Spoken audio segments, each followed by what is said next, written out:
Señores, bienvenidos a otra entrega de Sondeo. Tenemos varios temas en el día de hoy. Danilo, algunos que son bastante interesantes. Sí, sí. Por ejemplo, el arreglo de 1.451 escuelas. Eso es un anuncio interesante que hace el Ministerio de Educación. Y bueno, era tiempo que se retomara la política de mantenimiento de las obras públicas. Sí. Hay muchas familias que se han estado quejando de algunos deterioros en los locales y yo creo que es una respuesta importante. Claro, sobre todo que hay muchas escuelas, yo diría unas construcciones que tienen el nombre de escuela, pero que en función de lo desvencijadas que están, de los peligros que incluso muchas veces corren los alumnos porque se les puede caer un pedazo de blog en la cabeza. O de techo, acuérdate lo de Puerto Plata, que por suerte era de noche, pero se cayeron unos pedazos. No deberían llamarse escuela. No. Es penoso que con todos los recursos que se ha dedicado a ese sector, el famoso 4% que tanta agua a beber dio, y bueno, esa es la disposición de todos esos recursos y se dispuso la construcción de muchísimas escuelas sin mayor control muchas veces, porque había que favorecer a alguien o había que hacer un negocio con eso en vez de que realmente se le diera en la diana a las necesidades, a las precariedades del sector educación como tal. Pero bien, este anuncio del gobierno hay que felicitarlo. El gobierno apura el rescate de más de 1.400 centros educativos. La intervención incluye trabajo como, oye qué elemental, impermeabilización de techos, reparación de drenajes y sistemas eléctricos. O sea que no tenían ninguna de esas cosas en buenas condiciones. No. Entonces, ¿cómo es posible? Por falta de una política de mantenimiento, ¿verdad? De mantenimiento. Así es. Entonces, resulta que, y es un elemento positivo también, hay la disposición ya o la disponibilidad de los recursos. Se van a emplear unos 4.000 millones de pesos y beneficiará a más de 500.000 alumnos y docentes, según el director de infraestructura escolar, Roberto Herrera, a quien vimos esta mañana en un programa de televisión. Inclusive él hablaba de algo interesante, porque en el curso del programa llamó a alguien y decía, pero mire, que a mí me deben desde que sé yo qué tiempo, me deben un dinero allá. Entonces, tú sabes que tiene su sentido la aprobación reciente de un proyecto que en el Congreso, para eso se necesitaba aprobación congresional, de un proyecto para pagar viejas deudas. Como aquí siempre se sospecha de todo, pero se sospecha con sus razones, porque es que hay todavía se cree aquello de que la vieja se deja poner vieja. Claro. Y la vieja no se paga. Exacto. Lo que refería a esa persona que llamó por teléfono es que, bueno, ahí hay una cantidad de deudas de muchísimo tiempo. Y él hablaba del caso suyo y del caso de muchísimos ingenieros. Y aprovechó el señor Herrera para decir, mira, lo que pasa es que ahí hay deuda, no di que del 22, 23, hay deuda del 13, del 15, del 16, o sea, de por allá lejísimo, a gente que lo llevaron a la quiebra por no pagarle. Cualquier constructor que esté iniciando carrera lo quiebran. Entonces, decía este funcionario, que parece que es muy eficiente, no lo conozco personalmente, el señor Herrera, pero muy activo. Él decía, mira, tú sabes que ha habido algo bueno, que con la ley que se aprobó, la disposición que se aprobó recientemente para pagar esas viejas deudas, porque aquí se sospecha de todo el mundo. De una vez lo que se dice es, bueno, van a querer pagarle a algunos compañeritos, a favorecer a alguna gente. Bueno, a lo mejor pudieran colarse algunos, pero lo importante está, señores, en cumplir con esas deudas, con esos compromisos, no importa el gobierno que fuera, porque mientras tanto los ingenieros, así como tú dices, algunos jóvenes, o quizás comenzando, que embargaron para los fines sus recursos personales, particulares, los llevaron a la quiebra. Así es. Entonces, la única forma de recuperarlo o de que ellos puedan levantar cabeza es si el Estado cumple con su responsabilidad de pagarle a quien le cogió fiado en algún momento. Así es. Porque es muy bueno coger fiado, Y eso se da en todos los casos. Por ejemplo, déjame yo caer en cogerlo a propósito. Por ahí hay un cliente X. No consiguen después de hablar con el titular, como a los 5 o 6 meses de hablar con ese titular de esa secretaría, se consigue un anuncio para el programa. No es un anuncio mudo, sino que se pasa, o se pasó más bien, 3 meses. Bueno, mientras tanto, en el interín, pero ya ese anuncio terminó de pasarse hace como 5 o 6 meses más. O sea, eso quedó atrás, muy atrás. En lo que se investiga el caso, ya hubo que pagar 54,000 pesos de ITEVI. Porque el ITEVI inmediatamente se factura, hay que pagarlo. Sí, hay que pagarlo. O sea, el bolsillo mío tuvo que ampliar Ya un poquito eso se convierte en el negocio del capaperro. Exactamente. Entonces tiene que abrirse el bolsillo y si está roto ya tú sabes. Entonces, pagar 54,000 pesos. Y un dinero que tú no has recibido. Todavía ayer o hoy se ha estado llamando, que eso está en trámite, que está... Pero porque es que el Estado no dispone de los recursos y para cumplir con sus responsabilidades. Y sobre todo si está pautado, porque la misma aprobación de la... No dice que ya los recursos, que yo, que está... Pero, por favor, entonces, eso es un problema. Es que fiarle al Estado es un dolor de cabeza. Entonces, ahora, el Estado es un mal necesario. Porque sí, sencillamente aquí en este paisote nuestro, porque no es paisito, como decían, un paisote, realmente en el caso de la publicidad, no la publicidad política, sino la publicidad institucional. Sí, la publicidad en sentido general. En sentido general. Señores, el sector privado generalmente no se anuncia nada. No. Entonces, muchos medios desaparecieron porque no tenían el apoyo por falta de respaldo. Y lo más bonito es que tú oyes a esos empresarios privados que forman ONG hablando de la pluralidad democrática y de lo importante que es apoyar a las plataformas que sustentan las democracias. Y resulta que los medios de comunicación son el principal sustento de la democracia. Pero lo primero que ellos no sustentan ni siquiera son a sus colegas pequeños. No. ¿Por qué la competencia de los supermercados ahora? Los supermercados ya no se conforman con vender y la diferencia entre la especulación que ellos propician y muchísimas cosas más, y el atraco que le hacen muchas veces a los suplidores. Estoy hablando de, por ejemplo, a los suplidores de productos del campo. Sí. Oye, mira, algunos pagan a los 45 días, o a lo que sé yo cuánto. A los 90. O a los 90 días, todas esas cosas se estiran. Eso es, eso golpea al productor. Claro. Entonces ellos son los que ponen además las condiciones y los precios. Yo te pago a tanto. Entonces el productor del campo, por ejemplo, le da el grueso de la mercancía al precio que ellos dicen, que ellos ponen los precios a la gente de los mercados, de los supermercados. Sí, porque entonces ellos forman un cartel que controla los precios. Claro, entonces, además de todas esas cosas, ya ellos pasaron de ahí, del productor del campo, ese pobre productor de pequeña monta,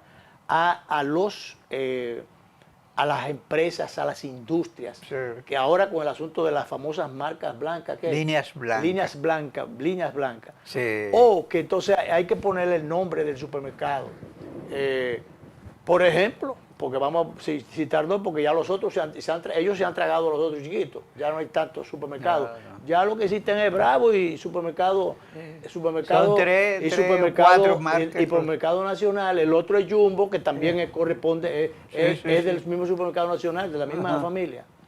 Entonces, para los fines son dos. Nacional y Bravo. Entonces el Bravo se ha puesto bravo con Nacional y el Nacional ha aplicado la nacionalidad.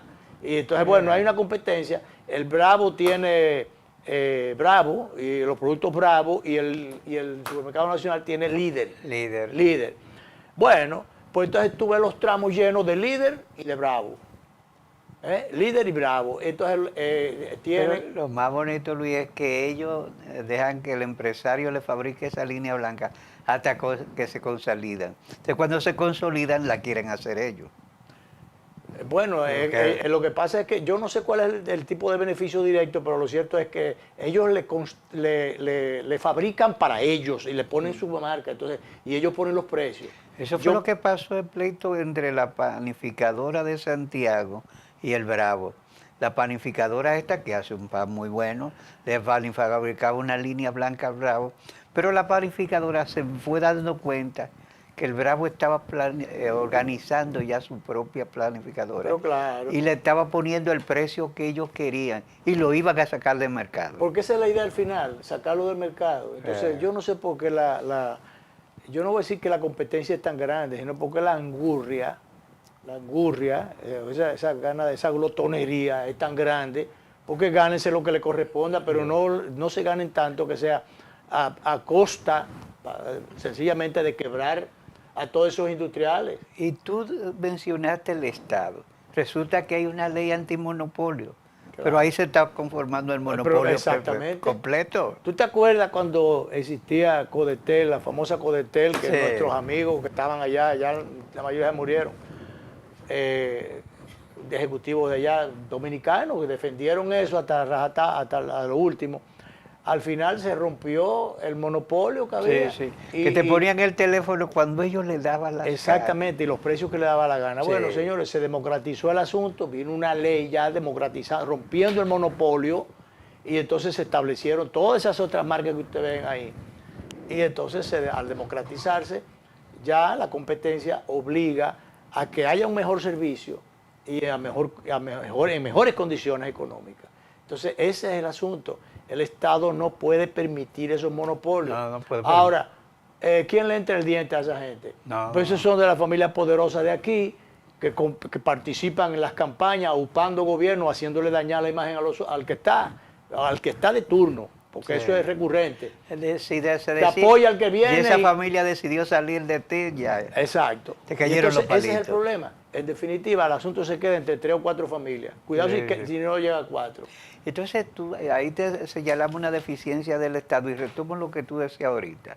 A nosotros nos están diciendo que hay una cuestión de compra y contrataciones, que ya las cosas van a estar al día, que no se va a tardar, que todo una eficiencia, pero resulta que todo eso es palabra hueca.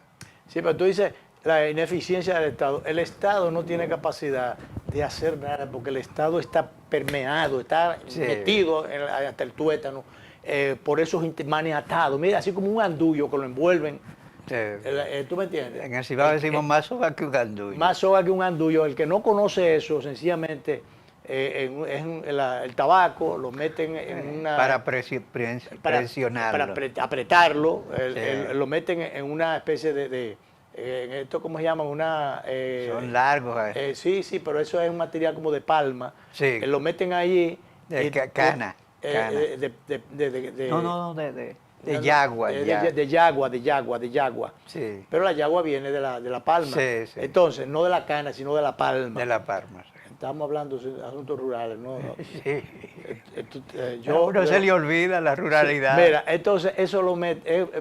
Imagínense ustedes que esto sea este bolígrafo, entonces más o menos esas características así redondas.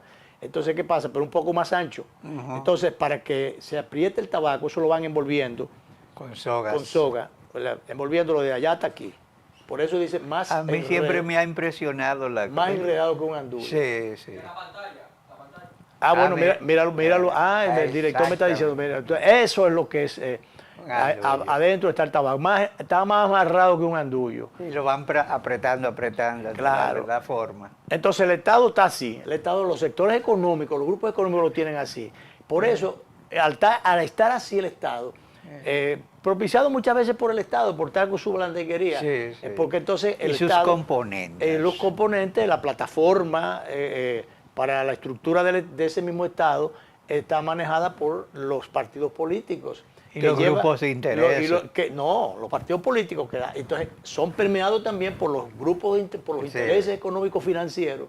Entonces esos grupos económicos financieros entonces te llevan a sus representantes ya no a defender las políticas públicas, sino a defender los intereses de quienes lo llevaron allí.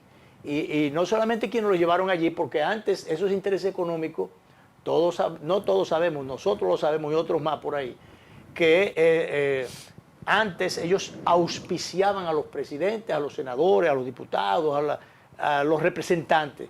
Pero ahora no, ahora mismo ellos se han metido, porque han pensado, bueno, pero si ellos lo pueden hacer, ¿por qué no meternos nosotros mismos? Y por eso ellos mismos han querido ser senadores, diputados, y hasta presidentes también. Claro que sí. Y se han metido, algunos han llegado, pocos, porque antes se decía aquí que usted no ha visto ningún empresario que ha sido presidente. Bueno, ya hay empresarios que son presidentes, que han sido presidentes. Sí, señor. Entonces, ese es el problema, que el Estado no está necesariamente dirigido por representantes políticos. Y cuando decimos político es gente con un programa. Políticos profesionales. Claro. Por políticos profesionales, porque el que es político profesional debe tomar en cuenta la seriedad, la ética, y una cantidad de cosas. Me dirán, bueno, eso es muy iluso, porque generalmente no es así. No. Los que le han faltado a esos parámetros, a esos principios, ya es otra cosa. Pero no me vengan con cuento de camino. Si no hubiese nosotros, que no somos directamente representantes de partidos políticos, podemos tener nuestras preferencias. Y votamos porque nos da la gana en un momento determinado. Claro. Entonces, bueno, es que yo particularmente, yo no voto necesariamente por la misma gente. No. No necesariamente no. No está vendido con una... No, yo no estoy hipotecado en ese ni sentido. Comprometido. Ahora, yo sí estoy comprometido en un momento dado con lo que yo entiendo. Con valores y con proyectos de mejor república. Y entonces cuando tomo una decisión, la tomo porque me dio la gana, como dice el pueblo por ahí. Así no porque esté respondiendo como una marioneta que le jalen un hilito. No. Eso no es así. Mira, Luis, tú te encuentras con que tanto vos como Peña Gómez, para citarte ocasión, y el mismo Balaguer, no tenían pulperías, no tenían fincas, no tenían ningún tipo de negocio. Y Maluta inclusive. Y se fueron y no se llevaron un chele para nada. No se lo iban a llevar de ninguna manera, pero no tenían un centavo. El mismo Jorge Blanco, señores, que lo aquerosearon muchísimos funcionarios que se pasaron de contento, eso es verdad, pero él, en lo personal, como persona. Señores, murió pobre. Y todos esos políticos, porque eran, bueno, Jorge Blanco no era político profesional, ese lo trajeron por la greña. Pero bueno, los otros, Balaguer, vos, Peña Gómez. Si no, eran políticos nada más. No hacían negocio de ningún tipo, no tenían fincas. Y otro que va en el mismo camino, es Leonel. Leonel Fernández. Que han querido aquerosear. Yo he querido decirlo, pero... Tú lo verás, tú lo verás. Leonel no tiene finca, no tiene villa, no tiene nada de esas cosas. Y mucha gente le ha querido, como tú dices, aquerosear con la fundación. Con la fundación. Que eso no es de él. Que es un patrimonio del país. Eso es que un no patrimonio lo han público. Claro que sí. Él no se va a llevar eso para su casa, ni se lo va a llevar tampoco a la tumba. A ningún lado se lo va a llevar. Ya no puede disponer de él, no puede decir, voy a vender esto. Él no puede hacer eso ya. Claro. Porque hay una ley que registra. Exacto. Es que no es así, es un patrimonio público para los fines. Entonces, manejado mientras tanto con un criterio privado, que yo. Mientras tanto, pero eso es durante un tiempo, eso pasó con Jimmy Carter, con el Centro Carter y con todos los que tienen esas fundaciones, que sencillamente son patrimonios públicos. Que generalmente eso es característico de los presidentes norteamericanos y todos dejan como legado, como ha de ser un Centro Carter, ya quedó como un legado a los Estados Unidos y una biblioteca especializada. Que usted lo que tiene es que dejar esa impronta, pero producir en un momento determinado con la idea, con la iniciativa, producir eso, pero no tomar una decisión con algo que ya esté hecho, por ejemplo, y que corresponda directamente a recursos públicos. Gracias a aquel centro, el Centro Kennedy, que resulta que ahora que Donald Trump quería cambiarle. Vamos a cambiarle el nombre, pero acá usted encontró eso ahí ya. Y eso no lo hizo usted. Eso no lo hizo usted. Entonces, Boca hace su Centro Trump y la Torre Trump, yo estuve ahí, aquella vez cuando yo lo visité, cuando fui en comisión. Ya él debería abrir la biblioteca Trump para que aporte algo. Y deje eso, pero a la Torre Trump, cámbiale, en vez de Torre Trump Tower, cámbiale el nombre, El Pueblo Tower. ¿Tú me entiendes? Y que sea una cosa del pueblo. Sí. Que a propósito, le echó unos boches a un grupo de periodistas que molestó por unas preguntas que le hicieron ayer. Bueno, hacía mucho que no lo hacía, porque tú te acuerdas una vez que sacó a un... Sáquenlo de aquí, y lo sacaron. Después lo mandó a entrar otra vez. Bueno, búsquenlo otra vez. Pero, porque él sabía que estaba mal hecho. Claro. Pero mira, tenemos un paquetón de cosas. Antes de irnos a la pausa, vamos a poner, porque hace días que estoy yo queriendo... Yo vi en el metro, la gente del metro que le dijeron a la gente de la seguridad del metro, a una gente de, creo que el Grupo Panorama, que está muy activo, por cierto, tanto en las redes como en los medios tradicionales. Y en los desafíos. Exacto. Entonces, hay una periodista que va a hacer un reportaje, no sé de qué cosa. Bueno, pues dice, no, usted no puede grabar. Entonces ella le dice, pero ¿en qué parte de la ley está eso? ¿En qué parte de la Constitución está eso? ¿Cómo usted va a decir que yo no puedo? No, que sí o qué cosa. Es una restricción. Entonces, y sobre todo que estaban en la calle. No, porque en el metro no se puede grabar. Pero primero, yo no sé quién le dijo a esto, o al que dirige o administra el metro, a la dirección del metro, o quién le dijo a la dirección de seguridad del metro. Sí, ahí hay un general, generalmente ponen un general. ¿Quién le dijo que no se puede grabar en el metro? Por lo primero es que hay el director, mira a ver si se consigue el miembro de la seguridad del metro que estaba impidiendo, eso está por ahí, impidiendo grabar. Porque ¿quién le ha dicho? Porque, señor, hay que leerle la cartilla a esta gente. ¿Qué dice la Constitución? Una restricción a la libertad de prensa. Desde arriba abajo, para que sepan que los medios de comunicación tienen, por derechos fundamentales o derechos constitucionales, tienen libre acceso a las fuentes de información. Claro. Y el metro es una fuente de información. Así es. Entonces usted no puede, en la práctica se prohíbe adentro, que no debe ser así porque es una violación a la libertad de tránsito, a la libertad de expresión, de prensa y muchísimas cosas más. Y a la libertad de información. Pero además de eso, mucho menos entonces usted puede prohibirle, ya no solamente dentro del metro, sino prohibirle al frente, en la calle, que a un medio de comunicación van con sus cámaras y con su micrófono y sus asuntos, no, le tumban el micrófono, pero ven acá. Eso es una barbaridad, eso es una violación, y por eso yo he insistido que la cartilla, lo que dice la ley, lo que dice la Constitución, esas cosas hay que leérselas a toda esta gente. Mira, ahí rodó el micrófono por allá, entonces ella pero mire, ¿quién le ha dicho a usted que no puede? Entonces, en el metro ahora hay un joven, creo que apellido Isa, que es muy bueno, ha dado muchos resultados, incluso cuando hubo hubo un cambio en la dirección allí, por X razones, entonces él ha estado desenvolviéndose con mucha eficiencia. Mira, ahí le rodó el micrófono por el suelo, y el policía, este no es un policía, yo creo que es un guardia, pero bueno, al servicio de la seguridad del metro, para los fines, no sé qué instrucciones tiene y quién se las dio, pero esa violación es totalmente ilegal. Mira, yo no sé si es militar o si es policía. Es militar. Es militar, porque entonces vamos a criticar la reforma policial. ¿Tuviste a propósito? No, es que esto no es... tienen incluso el uniforme del metro, porque tiene su propio uniforme, pero son militares generalmente. Pero no sé si viste una dama policía que encueró a una muchacha. Sí, le cayeron. Es una cosa terrible que te dice, ¿dónde está la jodida reforma? Exacto, es que no hay tal reforma, esto es la misma mentalidad, lo que hay que reformar es la mentalidad. Así es. Eso es lo que hay que reformar. Bueno, nos metimos en otras cosas, en camisa de 11 varas, pero las otras camisas se quedaron hasta ahorita. Vamos a la primera pausa, director.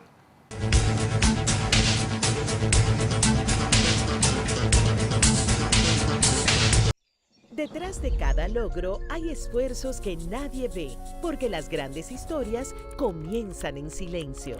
Ronnie soñaba con modernizar la agricultura. Hoy, cada vuelo sobre los campos del Cibao siembra esperanza. Rebeca convirtió miles de horas en melodías que elevan nuestra identidad. Hoy, comparte su talento para que otros encuentren su propia voz. Casey entendió que el futuro no se espera, se programa.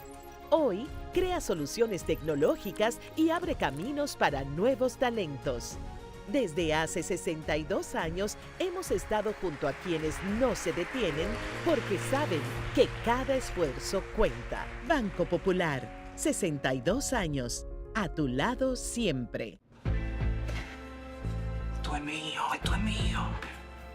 Claro que yo puedo. En mi proyecto somos curiosos, valiente, luchador y soñador. Hay que soñar en grande. Y yo sueño con lo más grande. Si hablamos de honestidad, Vayan y pregunten. porque yo soy honesta de verdad. nunca dejo de pensar en lo demás. Así soy yo. Así soy. Porque yo soy de aquí. De aquí. Y por eso, Yo soy invencible. Cuando los dominicanos creemos en nosotros mismos, somos invencibles. Lo sabemos porque somos Banreservas, el banco de todos los dominicanos. Cada taza trae con ella el sabor de los mejores deseos. Deseos que se van multiplicando durante el día y nos salen hasta en la taza.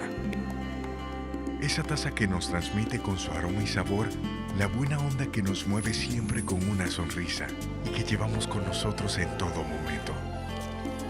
Por eso es que a cada taza de Café Santo Domingo siempre le sale ese sabor a lo mejor de lo nuestro.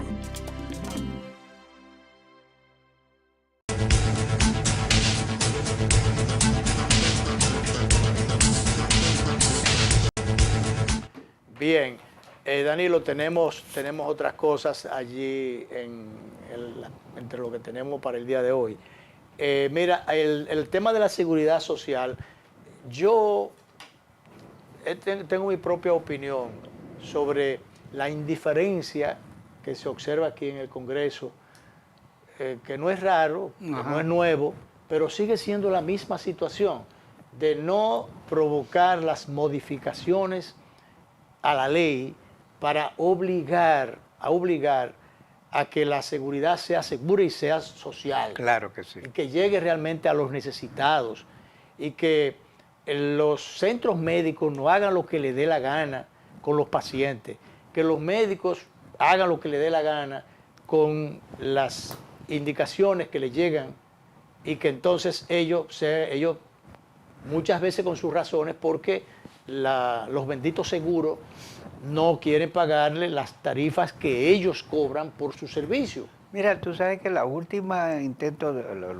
gran reforma que modificó el esquema que había prevalecido desde Trujillo, lo que hizo fue que las corporaciones financieras se apropiaran del negocio y crearan nuevas estructuras de negocio.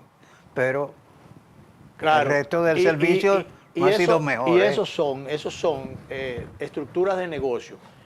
No toman en cuenta ni a los pacientes, eso es lo que menos, ni a los médicos, ni a las clínicas, porque tanto los pacientes como los médicos y como las clínicas, todos, ese trío, hemos salido perjudicados. Han salido perjudicados, no tienen a dónde acudir y cuando van a querer forcejear y que sencillamente esos intereses terminan doblándolo como el andullo que mostramos ahorita, doblegándolo. Entonces, productos caros, consultas caras, reglas de juego que no solamente como el embudo, fino en un lado y ancho para ellos, no te protegen a nadie, no te protegen a quienes tienen que proteger. Por eso se quejan, como dije, los médicos, los pacientes, las clínicas y todo el mundo. Pero a todo esto quienes ponen sencillamente las condiciones son los seguros.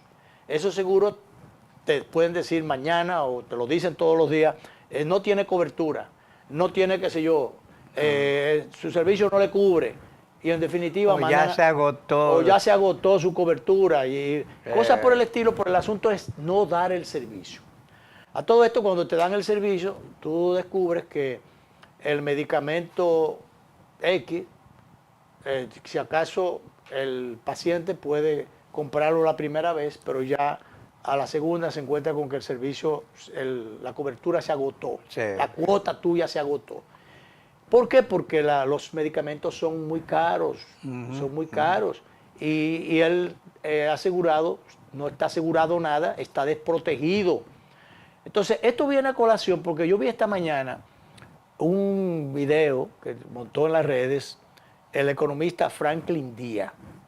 Franklin Díaz, como él lo puso en las redes, yo me puedo hacer eco de esa, claro. de esa información, preocupación que yo comparto y que muchos seguro que van a compartir. Y lo está haciendo con el mismo sentido altruista con que él Claro. la puso.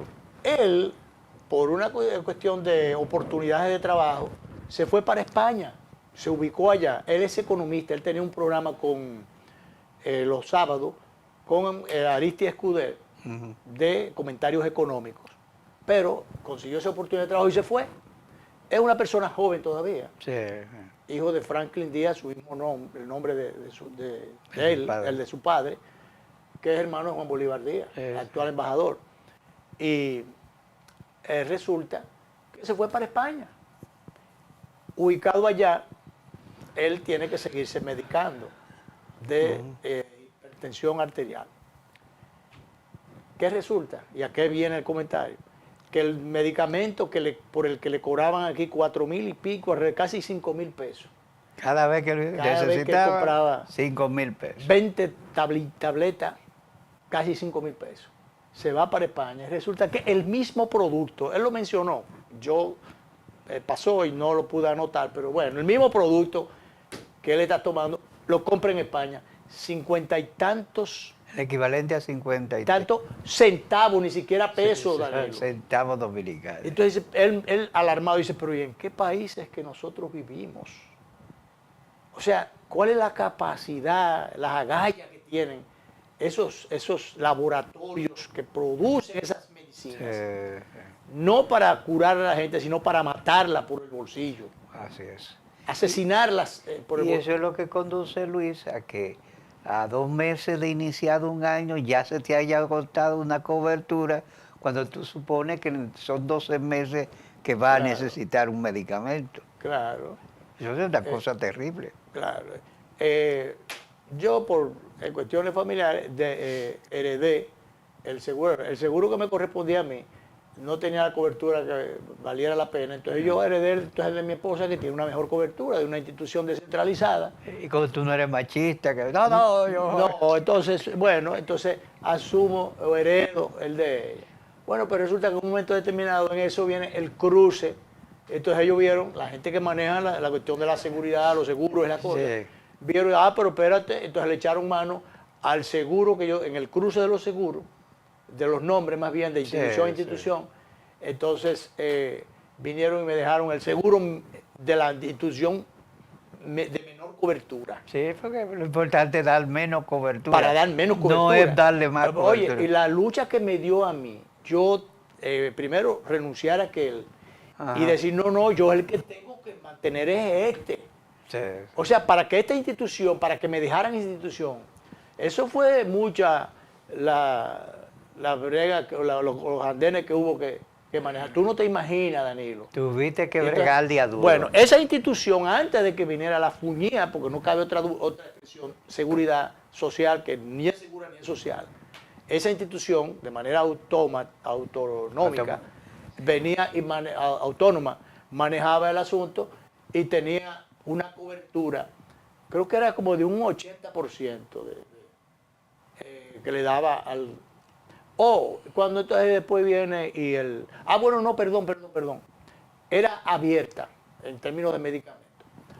Pues después cuando viene allá, pero la ley lo obliga a todas las instituciones descentralizadas a meterse en la obligada seguridad social. Bueno, pues resulta que ahora la cobertura a mitad de camino, a mitad del año, no al año completo, porque te ponen X cantidad, ahora te ponen una cuota anual. Esa cuota anual se agota si tú tienes varios medicamentos, se agota a los 5 o 6 meses. Y de ahí para adelante. Entonces, bueno, usted tiene que resolver como pueda. Anteriormente era abierta. Entonces, esas limitantes, ¿cuánta gente no tiene indicaciones de medicamentos por ahí que que eso no lo cubre? Porque ellos establecen cuáles son pero ven acá. O sea, esos seguros, todos prácticamente, son para manejar los beneficios de los grupos económicos que los regentean, no para proteger a nadie. en términos de seguridad. Pero bien. Y es algo que no preocupa a ningún sector, ni los partidos hablan. No, que no se ocupan de eso. No, ni legisladores, nadie. Claro. Fíjate tú que a los envejecientes nos dejan sin seguro cuando en todas las sociedades avanzadas y civilizadas, justamente cuando tú llegas a una edad es que mayor protección recibes. Mira, aquí te la quitan. Hay algunos legisladores que se han querido ocupar de esos temas. Por ejemplo, ahí está Juliana O'Neill, la famosa Juliana, sí, artista. Ella que tuvo... Muy sensible. Estuvo muy sensible y por supuesto, sobreviviente de cáncer. Sobreviviente de cáncer. Ella se ha metido muchas veces en esos temas. Sí. Varios legisladores, varios. ¿Qué pasa? Que a esos legisladores que están en representación partidaria en minoría, sencillamente hacen su esfuerzo, pero no le hacen caso. Lo que hacen es que los partidos que tienen mayoría terminan recurrentemente apabullando las voces de los que tienen mayoría. Pero a veces, en el mejor de los casos, posponiendo la discusión. Claro, entonces esas cosas generalmente no ganan terreno en el Congreso. Por eso es que en el Congreso no se modifica nada y no se corrigen esos relajos. Y parecería que nosotros no somos votantes. Exacto. A propósito de eso, uno de los que ha estado trabajando, no solamente ya el tema de seguridad social o temas médicos, sino temas económicos en sentido general que tienen que ver con el bolsillo de la gente. Por ejemplo, el joven senador Omar Fernández le dijo la mejor respuesta que le pudo dar al director de la DGI, que este señor ha venido allí con la idea de... Él es enamorado del anticipo. Se ha enamorado del anticipo. Y eso no por eso hay que dejarlo ahí. Eso es una especie de fiado o de préstamo que el Estado le pide a su contribuyente. Y si el Estado no hace eso, entonces qué sé yo cuándo. Se derrumba el Estado. Se derrumba el Estado. O sea, viene como una teoría. Y entonces el joven senador Omar Fernández, que recordemos que ha estado hablando de la necesidad de la indexación de los salarios, sí, pero como está en minoría... Que está por ley, Está por ley, pero aquí la ley es así. Entonces, no creo que haya progresado mucho porque al estar en minoría la Fuerza del Pueblo, el sector oficial, sencillamente espérate, eso hay que mantenerlo. Entonces han encontrado a un director que lo designan allí, lo han designado para recaudar. Sí, pero hay que recaudar lo que realmente corresponda, no cargarle el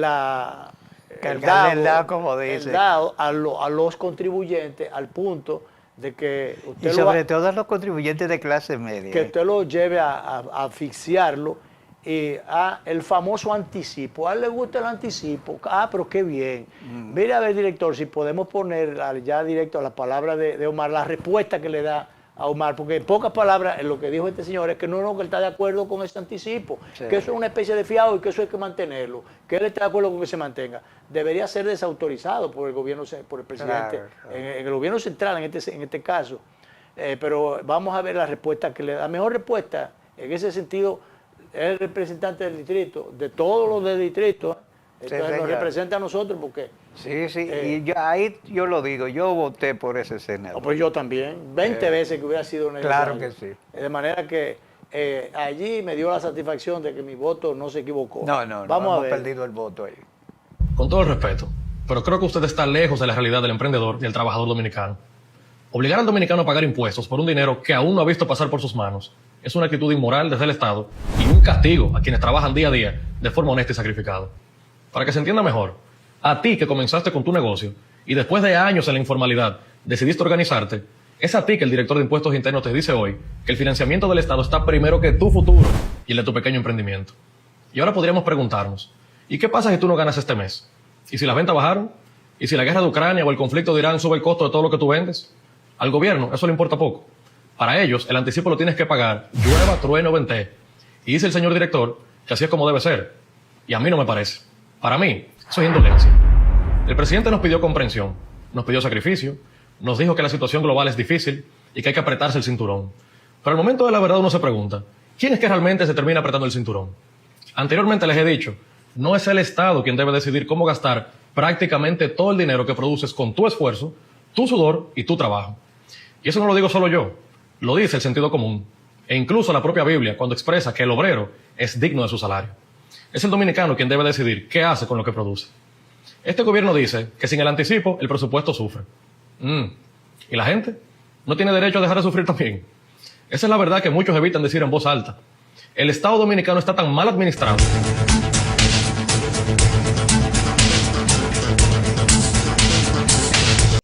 Detrás de cada logro hay esfuerzos que nadie ve, porque las grandes historias comienzan en silencio. Ronnie soñaba con modernizar la agricultura. Hoy, cada vuelo sobre los campos del Cibao siembra esperanza. Rebeca convirtió miles de horas en melodías que elevan nuestra identidad. Hoy, comparte su talento para que otros encuentren su propia voz. Casey entendió que el futuro no se espera, se programa. Hoy, crea soluciones tecnológicas y abre caminos para nuevos talentos. Desde hace 62 años hemos estado junto a quienes no se detienen porque saben que cada esfuerzo cuenta. Banco Popular, 62 años, a tu lado siempre. Cada taza trae con ella el sabor de los mejores deseos. Deseos que se van multiplicando durante el día y nos salen hasta en la taza. Esa taza que nos transmite con su aroma y sabor la buena onda que nos mueve siempre con una sonrisa y que llevamos con nosotros en todo momento. Por eso es que a cada taza de Café Santo Domingo siempre le sale ese sabor a lo mejor de lo nuestro. Y ahora, el bateador se prepara con 2 outs.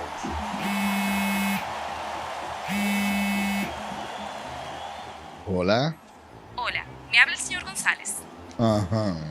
Le llamamos porque usted es un cliente preferencial y queremos ofrecerle nuestra tarjeta Gold, la cual tiene infinitos beneficios, entre ellos descuentos en supermercados, salones de belleza, farmacias y acumula puntos para viajes al extranjero, incluso a la luna. Hay mejores formas de evitar llamadas no deseadas. A través de la aplicación de ProUsuario, ahora puedes solicitar que te excluyan de los listados de marketing de las entidades financieras. Descarga la app en Google Play y App Store. Solo tiene que indicarme dónde le enviamos el plástico de su tarjeta. No me diga. Esto es mío, esto es mío. Claro que yo puedo. En mi proyecto somos curiosos, Valiente, luchador y soñador. Hay que soñar en grande. Y yo sueño con lo más grande. Si hablamos de honestidad, Vayan y pregunten. porque yo soy honesta de verdad. nunca dejo de pensar en lo demás. Así soy yo. Así soy. Porque yo soy de aquí. De aquí. Y por eso, Yo soy invencible. Cuando los dominicanos creemos en nosotros mismos, somos invencibles. Lo sabemos porque somos Banreservas, el banco de todos los dominicanos. Antes de ayer, ¿tú recuerdas, Nilo, a propósito del proceso electoral de Colombia? No, yo te iba a decir tu certera. Claro, pues eso se ve a venir, Claro. porque Trump ha estado justamente en esa línea. Y tanto él como Bukele, tú recuerdas que Bukele lo invitaron a la toma de posesión de Donald Trump, fueron invitados especiales. Y entonces este joven, que por cierto canta lindísimo también. Sí, no, él está dedicado porque él ya te dije, tiene la nacionalidad italiana y a él le gusta el canto lírico, el bel canto. Yo no sé qué dirá Miguel Guerrero, que le dice que le gustan las cosas operáticas, bueno, oyéndolo cantar. El asunto es, bueno, porque esto es operática, porque bueno, él es... ¿Él canta ópera? Canta ópera, pero nada, lo más bien. Bueno, pues él se encarrila, diríamos, en la política, en la línea de Donald Trump. Y yo lo anticipé antes de ayer, que tú puedes estar seguro que cualquiera de estos días, bueno, pues ya Donald Trump le ofreció su apoyo. Ahí dice que Trump da su respaldo completo y total a Abelardo de la Espriella en la segunda vuelta de Colombia. Eso puede ser un mensaje si se quiere, que lo coja o que no lo coja, pero es un mensaje que va directo a Petro. No, sí, es un mensaje abierto y sin envolturas. Sin envoltura, como generalmente se maneja Trump. Entonces, sí. Pero yo lo anticipé. Eso fue, mira, eso no es... El pálpito me decía a mí, como dicen por allá, por el sur, y no sé si en el Cibao también lo dicen así. Una vez se disgustó Pellagó, pero el término que usó Colombo, el olfato periodístico. Bueno, el olfato. Bueno, pero el olfato y el pálpito, las dos cosas al mismo tiempo, me indicaban que Donald Trump iba a apoyar, habida cuenta de algunas escaramuzas que le quieren hacer desde el poder a la, diríamos, abiertas posibilidades de ser el próximo, convertirse en el próximo presidente de Colombia, a Abelardo de la Espriella. Entonces, ahí está el respaldo, ese respaldo, que yo no sé, como comentábamos ahorita fuera de cámara, cómo a Petro se le ocurre estar diciendo que él no reconoce triunfo y hablando de fraude y demás. Los representantes u observadores... A propósito, de la Espriella baila muy bien merengue. También, ahí lo vi, bailando merengue pero también. muy bien, Muy bien. O sea que el presidente Abinader debe hacerle una invitación. Digo, debe esperar que gane, sí, pero hacerle por razones de diplomacia, de delicadeza más bien, pero tiene que hacerle una invitación de una vez, a que venga aquí para que dé su bailadita de merengue. Sí, ya tenemos a Carlos Alfredo que le cantará merengue con ópera. Claro, merengue con ópera. Entonces, así como en su momento Hipólito invitó a la reina Sofía a bailar un merenguito, entonces en este caso pueden visitar al país, invitarlo a visitar el país para que baile su merenguito. Sí, porque aquí hay muchas parejas, le podemos buscar, puede venir con su esposa o no. Porque la esposa baila bien. Porque la esposa baila bien también. Pero si no le buscamos una pareja, es un ballet folclórico. Sí. De manera que, pero bien, por ahí se enfilaba la cosa. Una torpeza de Petro, querer, porque él debería, a él hay que aplicarle aquello que a Tuel le aplicó a alguna gente, váyase en paz. Mira, yo te iba a decir eso, que lo mejor que se le puede cantar a Petro es váyase en paz. Para que se vaya un poquito de paz, porque yo no creo que tampoco se va a ir en paz. No. Entonces que se vaya un poquito, gane un poquito de paz, que se quede tranquilo y se ponga a estar, se deje de estar hablando de que en Colombia ha habido fraude, que ha habido cosas que él como presidente no reconoce. Y vaya a ver, no importa que usted reconozca o no reconozca. Ya lo hicieron los observadores, yo oí a varios de ellos, entre ellos al doctor Fernández, representante de la Organización de Estados Americanos, fueron otros representantes de otras instituciones. Guido Gómez también estuvo por allá. ¿A quién era que representaba Guido? Copal. A la Copal. Entonces, por Dios, no se ponga de ridículo y salga para que se pueda ir un poquito de paz. No meta tanto la pata. Si la mete, no la meta hasta el cuello. Tú sabes que América Latina necesita de políticos que discutan cosas.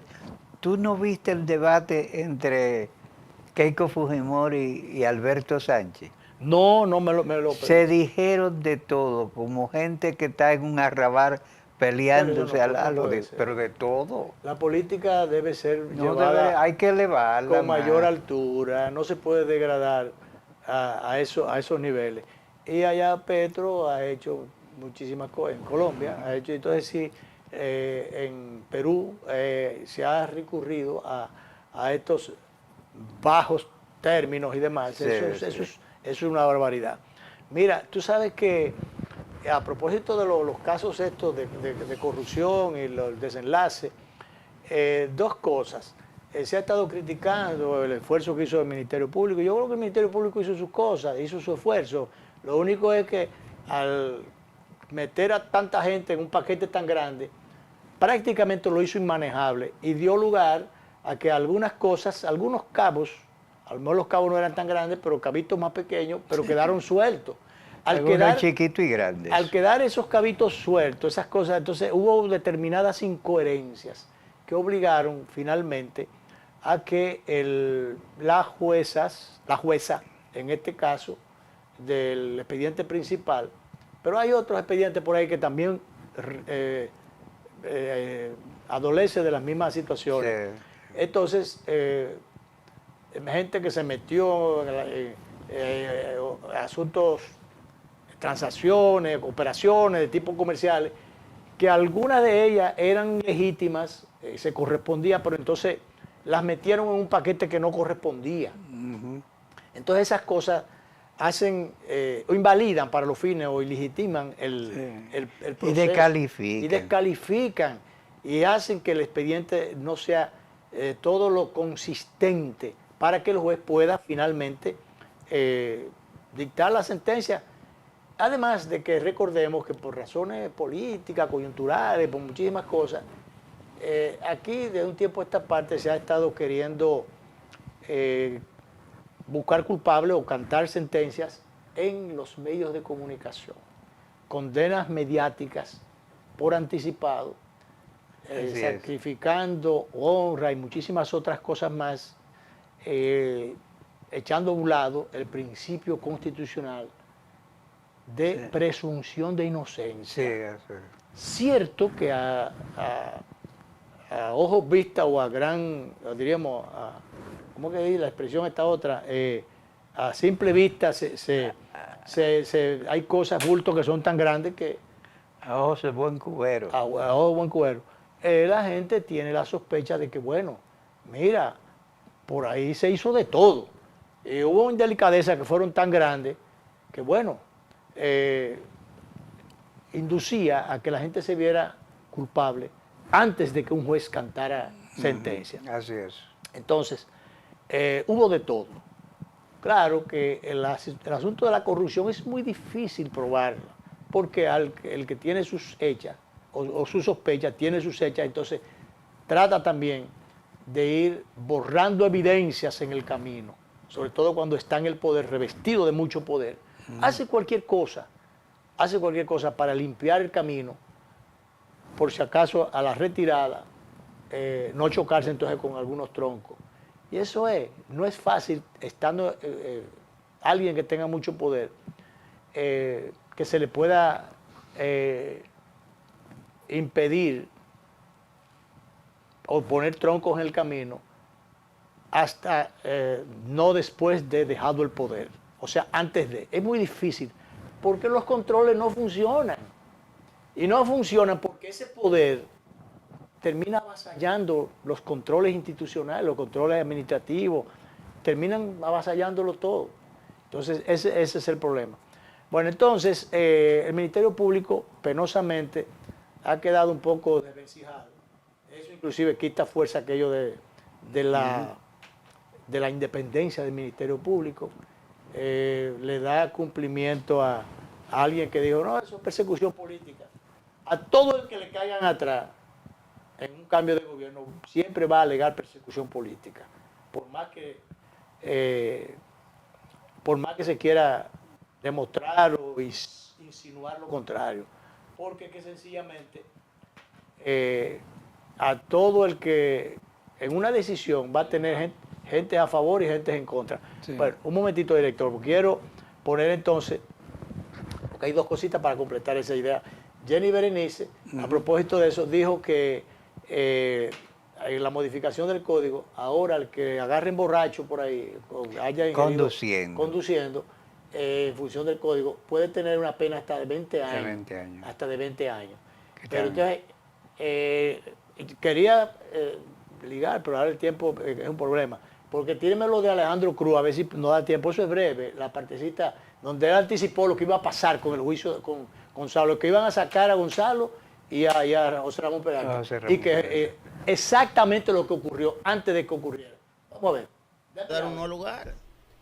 ¿Qué? Entonces usted está dando esa primicia aquí. Ya yo le he dicho, pero te estoy garantizando, te estoy asegurando. Pueden decir que no. El 29 usted se dará cuenta si el gobierno del PRM va a complacer a Gonzalo dándole un nuevo lugar. Yo sé que se hizo un lobby para eso, pero no se hizo lobby para Donald. No sé por qué a Donald lo dejan fuera. Ni José Ramón Peralta. Bueno, el lobby está hecho para ambos, pero a Donald Guerrero no sé por qué lo han dejado fuera. José Ramón Peralta también. Es que él es la cabeza del caso. Porque en el PLD la salvación es individual. Quizás para no tumbar el caso porque Donald es la cabeza del caso. Correctamente. Ahora bien, a él le prometieron darle un nuevo lugar. A Gonzalo. Sí. Por eso yo dice, no, pero aunque no nos den al lugar y esté sometido, Gonzalo va a seguir en su candidatura porque Donald Trump hizo lo mismo. Ellos lo han dicho, y Gustavo lo ha dicho también. Sí, por eso que yo digo que eso es una imprudencia política, donde tú estás en ese trance hasta, en ese percance hasta familiar, tú estás pensando en aspiraciones presidenciales. ¿Ha salido él al ruedo? No. ¿Ha hecho una asamblea? No. Estamos preparando los equipos, pero tú tienes que salir. O sea, ¿por qué tú no le haces un anuncio al país donde tú le dices... Bueno, ya el anuncio lo hizo. Sí. Él dice que aportó. Sí. Aportó. Así es. Pero vamos a ver qué queda eso. Vamos a ver. Y vamos a dejarlo ahí. De eso seguiremos hablando.